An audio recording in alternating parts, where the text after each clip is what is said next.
everyone, my name is Tomi. Today I will be talking to you about something very paramount, something that concerns many of us. So I have had a couple of friends put some questions together, so I will be answering those questions today.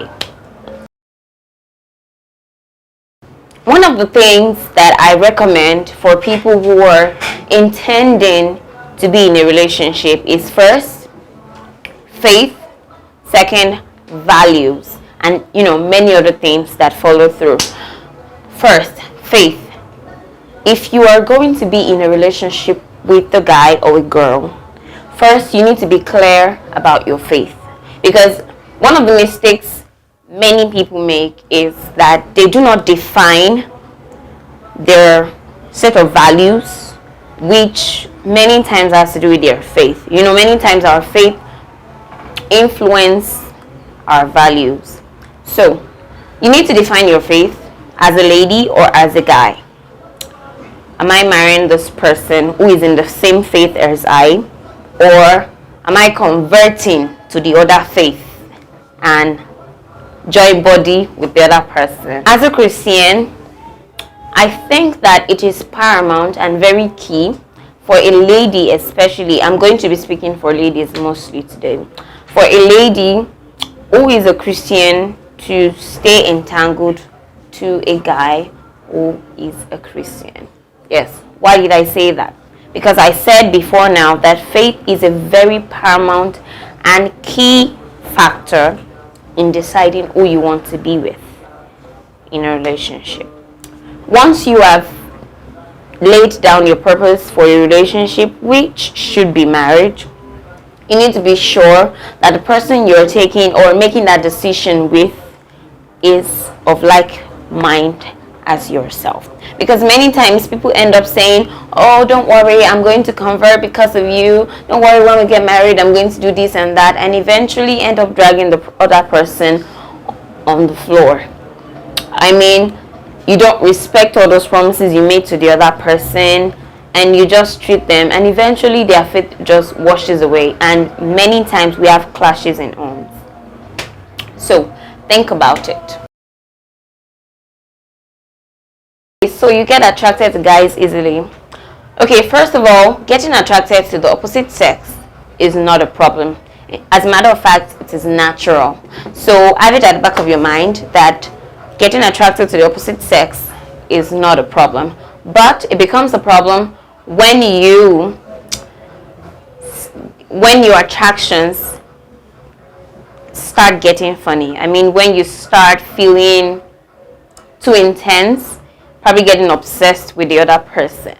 So you need to be very careful how you relate with the opposite sex. You need to be sure that you're not found in a strange place or in a confined environment with the opposite sex, in order to avoid something that you would not want to happen. Everybody's having sex, why should you not? Everybody's putting their hands in fire, why should you not? I mean you need to define your values. You need to define yourself, your goals, your aspirations. Who am I? What do I stand for? These are the things that should come to your mind when asking some very relevant questions as this. So, personally, I do not think that because everyone else is having sex, you should have sex as well. Because my values, my belief, my aspirations and set goals is that no sex before marriage. Okay, let me just drop it like this. Everyone is having sex, why should you not? Everyone is getting married to have sex. So maybe you should get married to have sex, because I believe that sex outside of marriage is not good for you. Aside from the fact that we think is wrong from the Christian perspective, I think that the fact that everyone is having sex in their relationship or outside a relationship doesn't mean that you should. So please, you may want to cross that out of your list. Do not have sex outside marriage.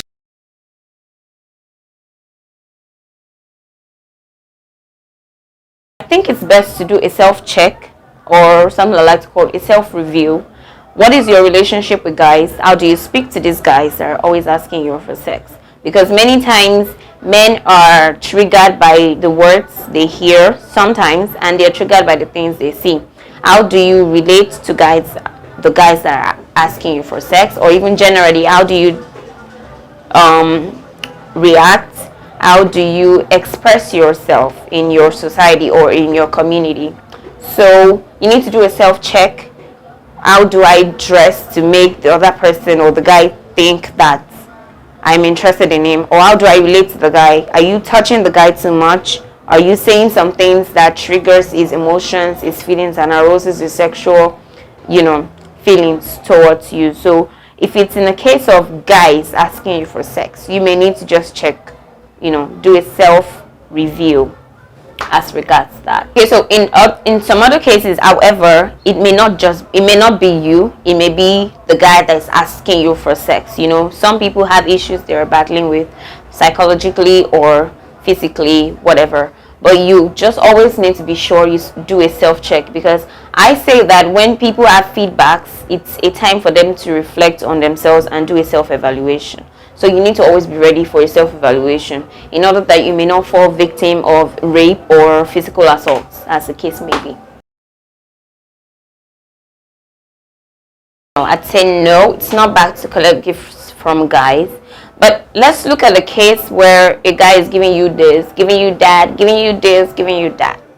Many times, I say many times, guys giving you gifts after gifts after gifts, they have motives. So if you find yourself in a situation where the guy who's giving you gifts is someone you're not interested in, you may want to stop collecting those gifts from the guy, because many times in such cases, the guy may have ulterior motives. So you just need to watch it. You need to know the things to collect from a guy. For instance, you're a teenager and a guy buys you a car. You collect gifts from the guy and you don't like him. You don't have, interest in the guy, and you desire to get gifts from the guy. You need to watch it, because many times men see gifts as investment in the female.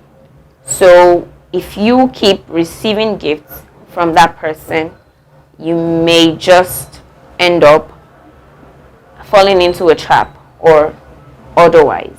So it's not bad to collect gifts from a guy, but you need to be careful as to what and for how long you collect things from guys.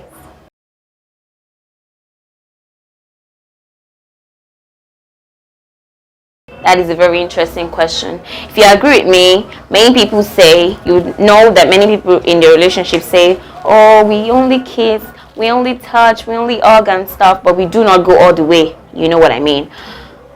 Truth is, think about going all the way. There's something called foreplay. That is, you start from somewhere, maybe by kissing, and then you start touching, and then eventually you go all the way. Truth is, if you kiss today, kiss tomorrow, kiss the next day, touch the next day, eventually you may fall victim of going all the way. So it's very advisable to say that you probably shouldn't start what you would not finish. Yoruba will say, that means that what you would not eat, don't bother to smell. So if you are avoiding, which you should, avoiding sexual sin, you should be sure to not even get a taste of it, so you don't go all the way. Okay, of course, someone would want to ask, so if you say we should not kiss, if you say we should not touch, what then should we do in a relationship? There's something called courtship in Christian dating. I mean, of course, Christians like to call it courtship. I believe that courtship is that time of the relationship, courting rather, is that time of the relationship where you get to know your spouse, set your goals, have your aspirations known, and set out to achieve those goals individually and as a couple. So also, dating relationship doesn't necessarily have to mean that you need to sleep with your partner. It's the time where you get to know your partner, get to understand them, know their personality, and even develop yourself in line with your partner's personality. You tend to spell out your goals, state them along with your partners, set out strategies or ways that you can implement your goals individually and as a couple. There are actually tons of things you can do in a dating relationship. You can go out, spend some time together, study together, find places of interest to visit, travel together. Let's go for a short music break. We're gonna take Holy Ghost by Sweet Lake. It's an amazing song that just got dropped. The video dropped this year. So let's check out Holy Ghost by Sweet Lake, and when we come back, we're going to sort out the question.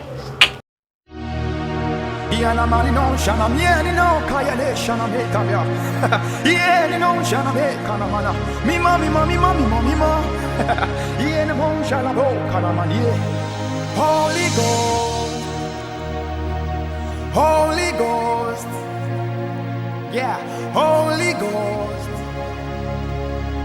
Holy Ghost, oh, Holy Ghost, oh. Welcome back. That was Holy Ghost by Sweet Lake. Please be sure to download that song. It's an amazing song and it will change your life forever. So back to our question. What do girls want in guys? I've had a couple of friends answer these questions, and then we all go like, oh, he has to be tall, he has to be 6 feet, fair, have pink lips, 6-packs, biceps, and all of that. Let's come back to reality. The truth is, individually, because of our differences, we have different things we look out for in a guy, and also for the opposite sex. We have different things we look out for in a person we would like to date, or in a guy as a female.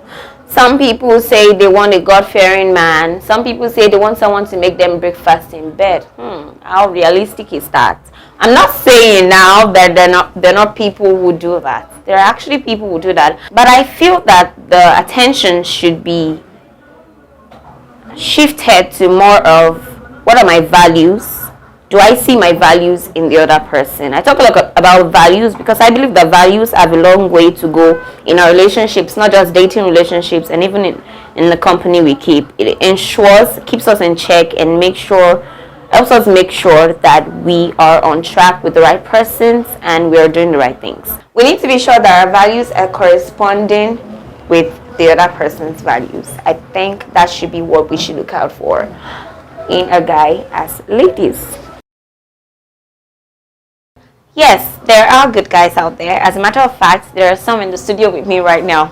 So basically, there are actually good guys out there. It depends on the ones you've met. You know, many times people react to issues like this based on the experiences they've had with many people, maybe in their past, or probably even with their parents, you know, or their fathers. I've had many people say that, oh, my father was this to my mom, it was a bad father and all of that, and then they conclude that every other guy is the same. The truth is, there are many good guys out there. You just need to wait for the right one so that you can be happy with them. And be sure to know that the right person will find you. Thank you.